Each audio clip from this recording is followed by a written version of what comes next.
Space week ઉજવી રહ્યા છે, અવકાશ સપ્તાહ. એના ભાગ સ્વરૂપે આજે સરસ મજાની એક પ્રવૃત્તિ આપણે કરવાની છે, જે સૃજનાત્મક એટલે કે ઇનોવેટિવ એક્ટિવિટી છે, જેના દ્વારા તમે ગ્રહો, નક્ષત્રો, દિવસ રાત શું કામ થાય છે, સૂર્યગ્રહણ, ચંદ્રગ્રહણ શું કામ થાય છે, એ આપણે સમજવાનું છે. એટલા માટે આ બધી પ્રવૃત્તિ આપણે કરાવડાવીએ છીએ.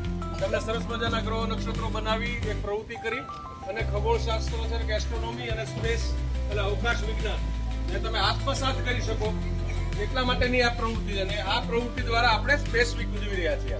તો બધા રમી છે ને? સૌરમંડળ શું છે? સૂર્યનો પરિવાર. આપણો પરિવાર હોય ને, મમ્મી, પપ્પા, કાકા, બા, દાદા, ભાઈ ને એમ સૂર્યનો પણ આખો પરિવાર છે ને, એ આખો ભેગો થાય ને એને સૌરમંડળ કહેવાય. અને આપણું જે સૌરમંડળ જે છે ને એ મંદાકિની તારામંડળનું છે. શેનું છે? મંદાકિની તારામંડળ. બુધ પછીનો ગ્રહ શુક્ર. શુક્ર પછી પૃથ્વી. ચાલો, જ્યાં આપણો વસવાટ છે એ પૃથ્વી, જ્યાં માનવ જીવન શક્ય છે એ પૃથ્વી, બાકી કોઈ ગ્રહ ઉપર જીવન શક્ય નથી. તો આ પૃથ્વી છે, પૃથ્વીથી સૂર્યનું અંતર કેટલું છે?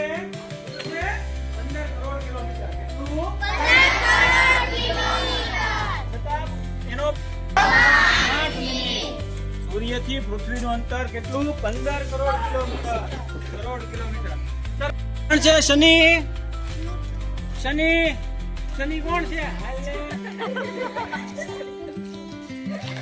આ શનિ પોતાની ધરી ઉપર ફરે એને પરિભ્રમણ કહેવાય.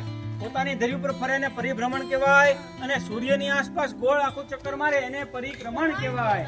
તો પૃથ્વી છે એ પરિભ્રમણ ને પરિક્રમણ બંને કરશે. ક્રિયાઓ થાય છે, પરિભ્રમણ અને પરિક્રમણ. એટલે દિવસ રાત્રિ થાય છે અને આખું વર્ષ પણ વીતી ગયું. પૃથ્વી પોતે